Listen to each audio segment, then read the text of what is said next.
Welcome back. You are watching Showdown, and our first showdown is between Labor MP Michael Danby and Liberal MP Josh Frydenberg. Gentlemen, welcome to the program. I've got a pair of Victorians, so before we get to the sport of politics, let's start with the politics of sport. Jobe Watson, should he have his Brownlow medal taken away, and should he be suspended, even though he didn't know what he was taking, but his club did? Well, I don't want to preempt any decisions that the authorities will make in this area, but clearly we want everyone to play by the rules, even our champions. So I think, Jobe Watson has an important role in the community.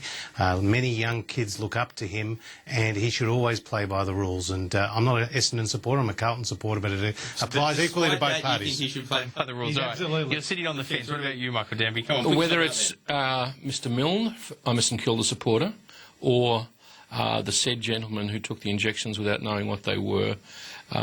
These guys are held on a very high level by all of our young people, and it's such a sport for families. I expect all the clubs to make them adhere to the highest levels possible, and that has obvious implications. But we can talk about this in terms of the AFL's decision-making as opposed to courts of law. In terms of the AFL's decision-making, is it rough on an individual who didn't know what they were taking to threaten sanctions as opposed to threatening them on the club? Or is that appropriate because at the end of the day you should always know what's been injected into you? Well, you should ask those questions, I would have thought, because whether you're a footballer or a tennis player or I think he did, but he was told they were legal. Well, and that's an issue that would have to be taken into account. But if he's taken the necessary precautions, asked the right questions, and then he's been misled by his own doctor, club doctor or officials, then they have to answer some serious questions. And he's got his reasoning then. Look, the AFL does lots of great things. Its Indigenous program is a great credit to the whole sport and indeed to all of Australia. Cutting edge for the rest of Australia about Indigenous employment and care for people after their working hours. But we have to take a very hard line on this stuff because of the incredible message that it sends people all around Australia. Well, I hope you two are safe getting off your flight back to Melbourne. Melburnians love their football.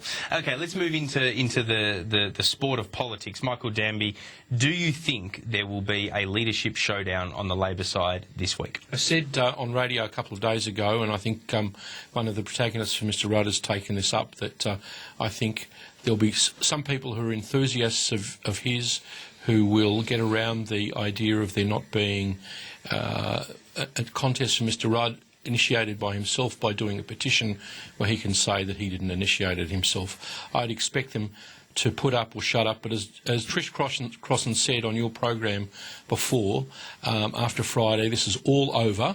I want to debate Mr Abbott and Mr Frydenberg and all of the things that they stand for. I want to be able to ask him questions about why Malcolm Turnbull's going to let Huawei back into the NBN when the Security Services of Australia say it shouldn't happen. But you kind of know that in the last parliamentary week of this entire parliament, you can't really do that very much because we're all talking about leadership because the chaos continues. The big game may be on as far as the internal stuff is concerned Thursday. Former leader Rudd leaves for China Thursday night, but I expect to be able to look at Josh in the eyes and ask him all of these tough questions that the Liberals haven't answered. We'll ask him a tough question in a moment about local government. But before we do, a tough question for you, Michael Danby.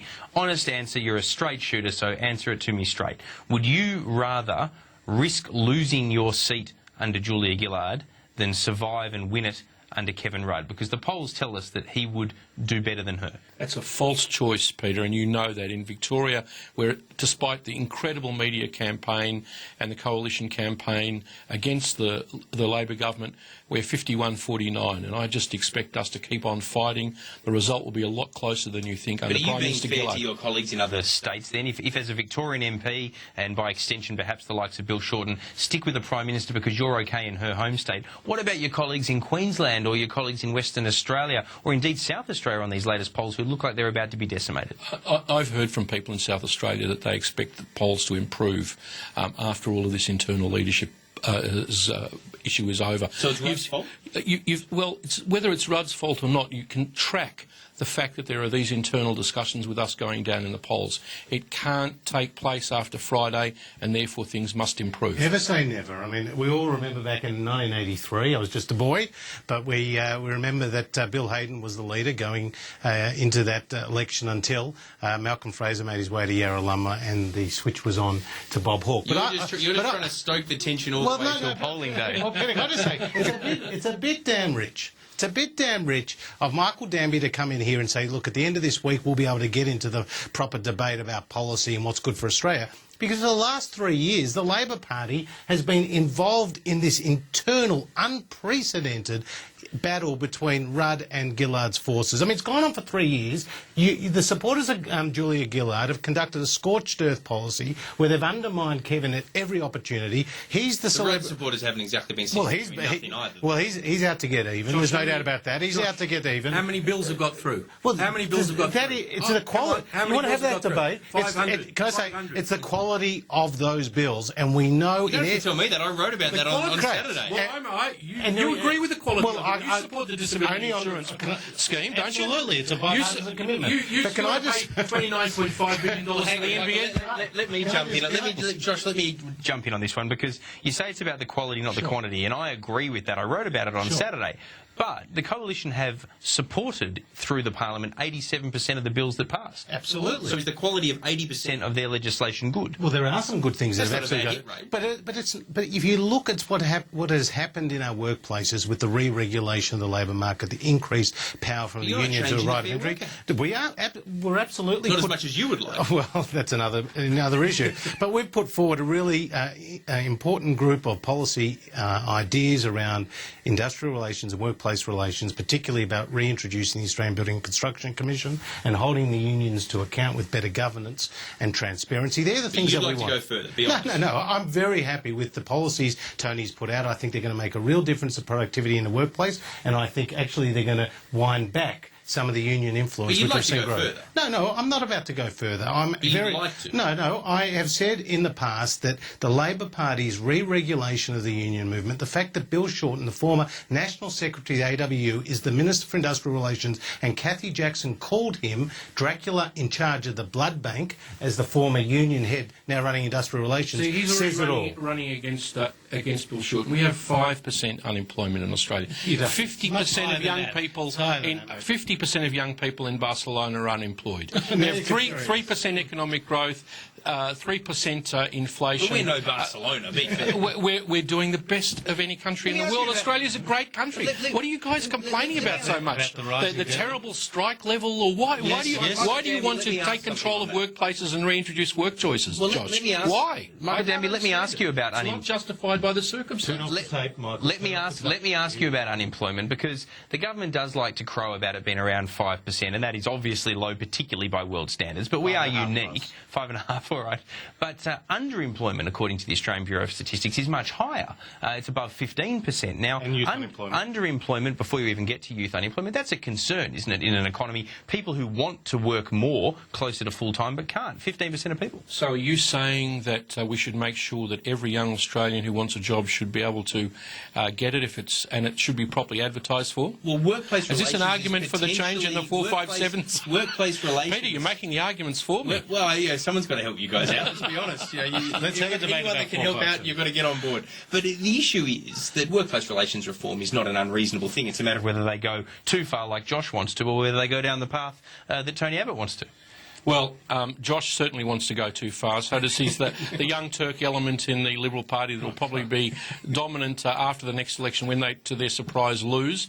They'll want to reintroduce work choices. Jamie Briggs and he are this hardline faction. Right, well, we know that. We've moved on far too quickly from the Labor Party leadership, Michael Danby. Let's get back to it, because that is the big issue in Canberra this week. Now, is it really over at the end of this sitting week? Because Josh is trying to stoke it here on Showdown. It's much wider than that, though. I've had plenty of Rudd supporters tell me in recent days that it ain't necessarily over at the end of this week. Now, I can't believe that, because everybody thought it was over in March. Here we are in June. They're now giving examples like what Josh Frydenberg did about Hawke's removal of Hayden on the eve of the election. Is this serious? Is this an issue that you're going to face all the way up to polling day? Look, the nobles revolted against King John and sought certificates back in the 12th century. And of course there are precedents that go back right to the beginning of time. But any sensible person would say, as Trish Crossan, a Rudd supporter, said, after Parliament gets up, this is over. Come on, we really want the Australian people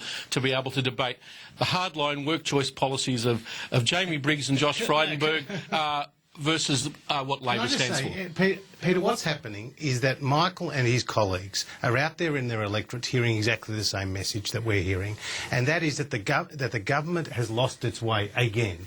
And we're seeing rising unemployment, we're seeing lower productivity, we're seeing massive amounts of projects in foreign investment disbanded and postponed, which is costing a lot of jobs. But what are you and guys going to be able to do if you do win? Because at the end of the day, well, we're talking about that later in the show. Don't get ahead of yourself. We've got Nick Champion and Jamie Briggs to talk about the car industry. Cut out. What are we going to do? But how are you going to be able to pay for new initiatives when Labor has put into the forward estimates their own plan? Now, you might unwind some of the education, but you won't unwind the NDIS. I'm going to challenge the premise of your question. You're saying pay for new initiatives. What we're about is lifting regulation out of the economy, freeing up the employers of Australia to actually go out and do what they do best. Well, in terms of regulation, environmental impact statements. We do not want federal, state and local environmental impacts. We want a one-stop shop. That's going to save many millions of dollars for big resource projects and environmental approvals. That's one example. Carbon tax. Common denominator on environmental impact statements. Can I just say, on small business, we've seen hundreds of thousands of jobs being lost in small business. When I go out into my electorate, they tell me about the carbon tax and their electricity bills. We're going to get rid of that. Automatically, 10% of people's electricity bills. That's what we're going to do. The mining tax is a disincentive to foreign investment and to domestic investment. I heard it when I travelled to Japan recently. They raised these issues directly with you. That's what we're going to do. Workplace relations, we've got a set of considered reforms. And at the end of the day, we want to pay back your debt. You've run successive deficits, the five biggest budget deficits in the history of Australia. The life out of this debate about the Labor Party leadership. We're running out of time. Well, let's get it to policy. If you had an income of $100,000 and you had a $10,000 MasterCard debt, don't tell me you couldn't pay it back, Josh. I'm sure you could. That's Australia's position. We're not like the Italians or the Japanese with 200% or 170% of debt to GDP. Come on. Michael Danby, in fairness, all the projections are that our debt has risen at comparative levels to what it has risen in other parts of the world. It's just that we started so low from the Howard Costello era. It's still very, very manageable. But that's a reason to worry, isn't it? Well, that's why we've got such low unemployment, because Wayne Swan and the Federal Treasury had the wisdom to say that we should spend money during the GFC to keep Australians employed. And we did it via the much maligned school building program, the opening of which every school he opened in his electorate, as I did in mine. Yeah, well, come on, Josh, he'll admit it that he went to all the school openings in his electorate, which the Liberals denigrated. But it was fantastic for unemployment. It was exactly the right thing to do. I'll tell you one thing that Sky did this week, Peter, that was amazed me, was the interview that Paul Kelly had with Stephen Conroy. I didn't know that the Liberals were going to... I was sitting next to him. I didn't know... Well, sorry, you chopped liver. But I didn't know the Liberals were going to spend $29.5 billion on their second-rate copper broadband network, and we're only going to spend $30.4. What's the difference? You've got to have a first-class network and to have a second-rate one. What are you doing, you guys? What are you doing? You've got to talk to your communications minister more openly. You're both Gillard backers. I'm surprised. If it was one Rudd backer, one Gillard backer, that'd make more sense that you didn't know that. But Stephen Conroy's in your team. He's in your state. Stephen put it in such stark terms, and it came out, and Paul Kelly just had no words to say. You couldn't defend Turnbull on that, could you? You've got Stephen Conroy, you've got Craig Emerson, you've got Wayne Swan, you've got Peter Garrett all out there saying we cannot work under Kevin Rudd. You've got Kevin Rudd supporters like Laura Smythe and Darren Cheeseman and Richard Miles and Stephen Jones all saying it's time to bring it on. This is what the public are sick and tired of. Let me jump off the back of that, because we're almost out of time, gentlemen. But final question to you on this, Michael Danby. I mean, at the end of the day, if you do find a way to win the next election, or even if you don't, the assumption is that Kevin Rudd either way wins his seat. That's what everyone tells us. What happens to him after the election? You can't have him floating around the parliament in opposition or in government after the kind of chaos of the last 3 years. Well, in the long term, Kevin is a great asset for Australia. And I think whether a Liberal or a Labor government, he would be a great ambassador to China. I'm very serious about this. You'd like to appoint him right now. He's going there on Thursday. Like Kim Beazley is an adornment to Australia in Washington, I think Kevin Rudd would be a fantastic. Do you really think he's worth tongue in cheek? No, I'm not. I think you are. I think both of them.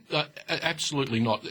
People have some wisdom in politics beyond their individual dislikes. He called the Chinese rat effings, right? And Michael is the chairman of the Foreign He knows more about China than any of us. Okay. Gentlemen, you are now going to have to continue this debate off air because we are out of time. Michael Danby and Josh Frydenberg, thanks for joining me on Showdown. Appreciate your company. Peter. Thanks, Peter. Thanks, Michael. Be sure and stay with us when we come back from the commercial break. Another debate, this time between Labor's Graham Perrott and Kelly O'Dwyer for the Liberal Party. Back in a moment.